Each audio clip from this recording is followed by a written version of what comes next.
இவர் ஒரு புறஜாதியான மனுஷனா இருக்கிறபடினால இந்த சுவிசேஷத்தை பூமியில இருக்கிற எல்லாரும் படிக்கும்படியாக, எல்லாரும் அறிந்து கொள்ளும்படியாக ஒரு யூதருக்கும் இந்த புஸ்தகத்துக்கும் சம்பந்தமே இல்லாத மாதிரி எழுதியிருப்பாரு. ஏன்னா யூதர்கள் இடத்துல சொல்லப்படுகிற அநேக காரியங்கள் இந்த புஸ்தகத்துல இருக்காது. நீங்க மத்தேயுவை இந்த லூக்காவை குறித்து நீங்க பார்க்கும்பொழுது, மத்தேயு புஸ்தகத்தை குறித்து நீங்க பார்க்கும்பொழுது அதுல பழைய ஏற்பாட்டுல இருக்கிற அநேக காரியங்களை கோட் பண்ணி அது மத்தேயு புஸ்தகத்துல அவர் சொல்லியிருப்பார். அநேக தீர்க்க தரிசன வார்த்தைகள், நியாய பிரமாணங்கள் எல்லாத்தையுமே கோட் பண்ணி, நியாய பிரமாணத்துல இப்படி சொல்லுது, தீர்க்க தரிசிகள் இப்படி உரைத்திருக்கிறாங்க, அந்த காரியம் நிறைவேறும்படி இப்படி நடந்தது அப்படின்னு சொல்லி அப்படியே டைரக்டா பழைய ஏற்பாட்டையும் புதிய ஏற்பாட்டையும் கனெக்ட் பண்ணி அவர் எழுதியிருப்பாரு. மார்க் எழுதும் போது ரோமர்களுக்கு எப்படி சொன்னா புரியுமோ, அவர்கள் கிரியைகளாலதான் அவங்க அதிகமா ஏற்றுக்கொள்வாங்கன்றதுக்காக ரோமர்களுக்கு எப்படியெல்லாம் சொல்ல முடியுமோ அப்படியெல்லாம் சொல்லி ஒரு சில பழைய ஏற்பாட்டு ஆதாரங்களையும் எடுத்து அவர் சொல்லி இருப்பாரு. ஆனா இந்த லூக்கா எழுதும் போது லூக்காவுடைய இயேசப்பாவை குறித்ததான அந்த வரலாறையே நீங்க எடுத்து பாத்துக்கோங்களேன்.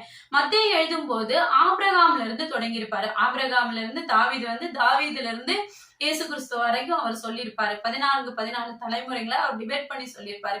ஆனா இந்த லூக்கா இயேசு கிறிஸ்துவனுடைய சரித்திரத்தை குறித்து அவர் சொல்லும் போது எங்க தொடங்கி இருப்பாரு அப்படின்னா, ஆபிரகாம்ல இருந்து இல்ல, ஆதாம் வரைக்கும் போயிருப்பாரு.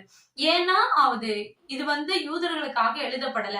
ஏன்னா யூதர்கள் தான் ஆபிரகாமுடைய சந்ததி, நாங்க ஆபிரகாமுடைய வாக்குத்தத்தத்தின் பிள்ளைகள், நாங்கள் தாவீதினுடைய புத்திரர்கள் அப்படின்னு சொல்றதுல யூதர்கள் தான் பெருமைப்பட்டாங்க. ஆனா இத ஒரு யூதர் அல்லாத ஒரு புற ஜாதியான் எழுதினால அவர் எப்படி எழுதுகிறாருன்னா, இவர் சகல அண்ட சராசரத்திற்கும் உலகம் முழுவதற்கும் இவர் தான் மெய்யான தேவன் அப்படின்னு சொல்லி, இவர் தான் ஒரு ரட்சகர் அப்படின்னு சொல்லி அவர் எழுதுறாரு. இயேசு கிறிஸ்து தான் எல்லாத்துக்குமே, அது யாரா இருந்தாலும், யூதர் என்றும் யூதர் அல்லாதவரா இருந்தாலும் எல்லாருக்குமே இவர் தான் கடவுள், இவர் தான் நம்மளை ரட்சிக்க வந்தாரு அப்படின்னு சொல்லி அவர் எழுதுவாரு. இந்த சுவிசேஷத்தை எடுத்துக்கிட்டீங்க அப்படின்னா ஒரு நபரை மட்டும் எடுத்து சொல்லப்பட்டு அவருக்காக எழுதப்பட்டதா இருக்கும். ஆனா இது அவருடைய பேருக்காக எழுதப்பட்டதா இருந்தாலும் இன்றைக்கும் பூமியில வாழ்கிற நம்ம எல்லாருக்காகவும் சொல்லப்படுகிற வார்த்தைகளா இருக்கும். இந்த சுவிசேஷத்துல புத்தகத்திலேயே இப்படி அழகாவும் கட்டமைப்பும் உள்ள புஸ்தகம் வேற எதுவுமே இல்ல, எல்லாத்துலயுமே தி பெஸ்டான புஸ்தகம் அப்படின்னு சொல்லி லூக்கா சுவிசேஷத்தை குறித்து சொல்லப்படுது. அந்தியோகியாவை சேர்ந்த தெயோபிலு என்னும் ஒரு கிறிஸ்தவனுக்கு எழுதப்பட்டதான ஒரு புஸ்தகமாக நம்ம இதை பார்க்க முடியும். இன்றைக்கும் யூதர்கள் மாத்திரமல்ல, யூதர் அல்லாதவரும் புற ஜாதியா இருக்கிற நாமும் இயேசு கிறிஸ்துவை ஏற்றுக்கொள்வதற்கு இந்த புஸ்தகம் ஒரு முக்கியமான ஒரு காரணமாக விளங்கி கொண்டிருக்கிறது. இந்த தெயோபிலுவை குறித்து நம்ம பார்த்தோம் அப்படின்னா, அநேக பண்டிதர்கள் சொல்றாங்க, இவர் அப்போஸ்தலனாகிய பவுல் சிறைப்பட்டு இருக்கிற நாட்கள்லயும் அந்த நாட்கள்ல இருந்த கிறிஸ்தவர்களுக்கு விரோதமாய் போராட்டங்களும் பிரச்சனைகளும் எழும்பும் போது கிறிஸ்தவர்களுக்காகவும் பவுலுக்காகவும் வாதாடுகிற ஒரு வக்கீலாக இவர் இருந்திருக்கலாம் அப்படின்னு சொல்லப்படுகிறது. அதே போல இவர் சமுதாயத்துல கனம் பொருந்திய ஒரு பிரபலமான மனுஷன் என்று சொல்லப்படுகிறது. இந்த தெயோபிலு என்பதற்கு தேவனை நேசிக்கிற மனிதன் என்று அர்த்தமாம். இந்த நபருக்கு தான் அப்போஸ்தலர் நடபடிகள் புஸ்தகத்தை அவர் எழுதுறாரு. லூக்கா எழுதும் போது இத ரெண்டையுமே இந்த ஒரு மனுஷனுக்காக, தெயோபிலுக்காக அவர் எழுதினாலும் புத்தகத்தை குறித்து பார்க்கும்போது பவுல் செசரியாவில் 2 ஆண்டு கால சிறை வைக்கப்பட்டிருந்த போது இந்த லூக்கா என்ன பண்ணார்னா, கலிலேயாவையும் யூதாவையும் சுற்றி திரிந்து இயேசு கிறிஸ்து செய்ததான அற்புதங்களை கேட்டு அறிந்து கூட நடந்ததான அப்போஸ்தலர்களை சந்தித்து, அது மாத்திரமல்ல இயேசுவினுடைய தாயாகிய மரியாளையும் சந்தித்து அவர்களோடு கூட சில நாட்கள் இருந்து அவங்க சொல்லுகிறதான காரியங்கள் எல்லாம் கேட்டு, அவர் கர்த்தர் செய்த அற்புதங்கள் எல்லாம் தன் காணாவிட்டாலும் தன் கேட்டு அவர் அற்புதம் செய்த இடங்களில் எல்லாம் இவர் சுற்றி திரிந்து ஆதாரங்களை திரட்டி இந்த புத்தகத்தை எழுதியிருக்கிறார். அந்த அளவுக்காக அக்யூரேட்டா அவர் எழுதும் போது கூட எப்படி எழுதியிருப்பார்னா, ஒரு காரியத்தை குறித்து சொல்லும் போது கூட இந்த குடும்பத்துல இருந்து இந்த வகுப்புல இருந்து இந்த முறைமையின்படி வந்ததுல இருந்து எல்லாத்தையுமே டீட்டெயில்ஸா சொல்லியிருக்காங்க. இது ஹிஸ்டாரிக்கலா எழுதுவதற்கு ஒரு நல்ல புஸ்தகமாக இது இருக்கிறது.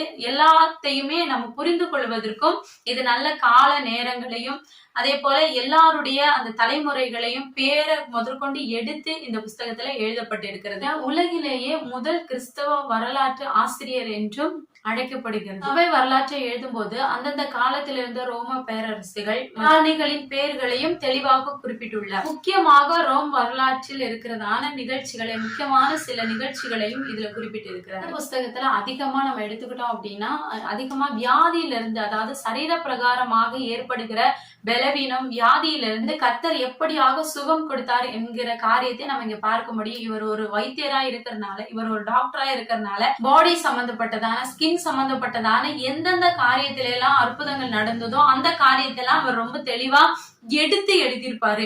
அவருடைய கண்ணோட்டம் ஒரு மருத்துவரா இருந்து ஒரு சரீரத்துல எந்த அளவுக்கு ஒரு விடுதலை உண்டாக்கு என்பதை அவர் கேட்டு அந்த அளவுக்கு அவர் உணர்ந்து கொண்டவராய் இந்த புஸ்தகத்துல அவர் எழுதியிருப்பார். அதுல இயேசு கூறிய கிட்டத்தட்ட 27 உவமைகளை நம்ம இந்த புஸ்தகத்துல பார்க்க முடியும். யோவான் ஸ்தானுடைய பிறப்பு முன்னறிவிப்பு தொடங்கி இயேசு கிறிஸ்துவனுடைய உயிர்த்தெழுதல் வரைக்கும் எல்லாத்தையுமே அரேஞ்ச் பண்ணி அவர் எழுதியிருப்பாரு. இதை வாசிக்கிறவர்களுக்கு நல்லா புரிந்து கொள்ள முடியும். எல்லாரும் புரிந்து கொள்ளும் வகையிலையும் ஆதாரத்தை கொடுத்து அவர் எழுதியிருக்கிறத நம்மளால பார்க்க முடியும். மத்திய எழுதின சுவிசேஷத்துல 12 அற்புதங்களை நம்ம பார்க்க, மார்க் எழுதின சுவிசேஷத்துல 11 அற்புதங்களை நம்ம பார்க்க முடியும். அதாவது சரீர பிரகாரமாக கர்த்தர் கொடுத்ததான அற்புதங்களை நம்ம பார்க்க முடியும். அதுவே நீங்க யோவான் எடுத்துக்கிட்டீங்கன்னா யோவான்ல 2 தான் குறிப்பிடப்படுகிறது. ஆனா இது எல்லா புஸ்தகத்தை பார்க்கலும் இந்த புஸ்தகத்துல அதிகமாக சரீர பிரகாரமான நடந்த அதிக அற்புதங்களை நம்ம இந்த புஸ்தகத்துல வாசிக்க முடியும். 21 அற்புதங்களும் 27 உவமைகளையும் நம்ம பார்க்க முடியும். இந்த மத்தேயு மார்க்ல சொல்லப்படாத உவமைகள் இங்க அதிகமா இருக்கும். ஃபார் எக்ஸாம்பிள் உங்களுக்கு சொல்லணுமா இருந்தா கெட்ட குமாரனுடைய உவமைகள், அதாவது அது மத்தேயிலயோ மார்க்லயோ சொல்லப்படல. ஏன்னா அது ஒரு மூத்த குமாரனுக்கு எழுதப்பட்ட உவமை. அதை தொடர்ந்து லாசரும் தனவானும் லாசருடைய காரியத்தை நம்ம பார்க்க முடியும்.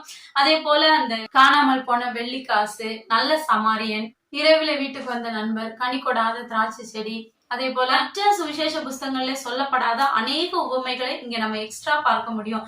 இது எல்லாமே நீங்க பாருங்களேன், இங்க யூதர்களை பொறுத்த வரைக்கும் ஸ்திரீகளுக்கு அதிகமா அவங்க முக்கியத்துவம் கொடுக்கவே மாட்டாங்க. ஸ்திரீகளை அந்த நாட்கள்ல ஒரு பொருட்டாவே அவங்க மதிக்க மாட்டாங்க. ஆனா அந்த லூக்கா எழுதும் போது இதுல அநேக ஸ்திரீகளை குறித்து அவர் எழுதியிருப்பாரு.